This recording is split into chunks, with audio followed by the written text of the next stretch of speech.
Hey everyone, Sky here to discuss Superman 4, The Quest for Peace, starring Christopher Reeve, Margot Kidder, Gene Hackman, Jackie Cooper, Mark McClure, Mariel Hemingway, John Cryer, Sam Wanamaker, William Hookins, and Jane Brooke, and directed by Sidney J. Furie. Now, this is the one that might go down like Batman and Robin will. Let's get into it and find out, shall we? The movie begins with some foreign astronauts getting hit by something, I don't know what that is, and Superman, returned by Christopher Reeve, saves him. And how can Superman fly in and talk and breathe in space? Makes absolutely no sense. Meanwhile, in Smallville, Clark Kent gets a message from his mother and finds some kryptonite that he can see through buildings, and again, it makes no damn sense. Excuse my French. Lex Luthor, returned by Gene Hackman, has a plan to get out of prison with his nephew Lenny helping out, and Hackman just looks like he doesn't give a damn. And I don't like Lenny as a character in this movie either. Meanwhile, back in Metropolis, Lois Lane, returned by Margot Kidder, goes on a subway that goes nuts until Superman saves it, and the magic of Superman and Lois Lane's chemistry is long gone from this movie. And Clark gets to work and finds Perry White being replaced by David Warfield, and his daughter Lacey to change the newspaper, the Daily Planet, and this plot makes no sense. The President of the United States of America announces there will be missiles launched until a kid named Jeremy has an idea to ask Superman, and David is led to believe he said no and dropped dead, which that is the quote, by the way. But he wants to help, and I hate David's character half to death. Superman finds Jeremy and takes him to a hearing, telling everyone he's going to stop the missiles and puts them in space where nobody can find them. And Superman stopping missiles just like that is very lazy writing.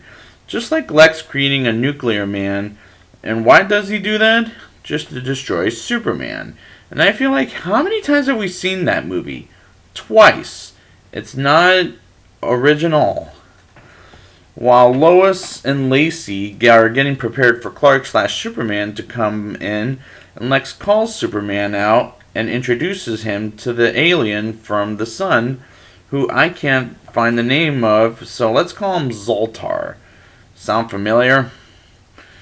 And he gets in a fight with Superman, and Zoltar burns and destroys everything while Superman cools down and saves everyone from death, and they go back to Metropolis and takes the Statue of Liberty. And Nuclear Man, or Zoltar, and Superman flying was awfully fake looking.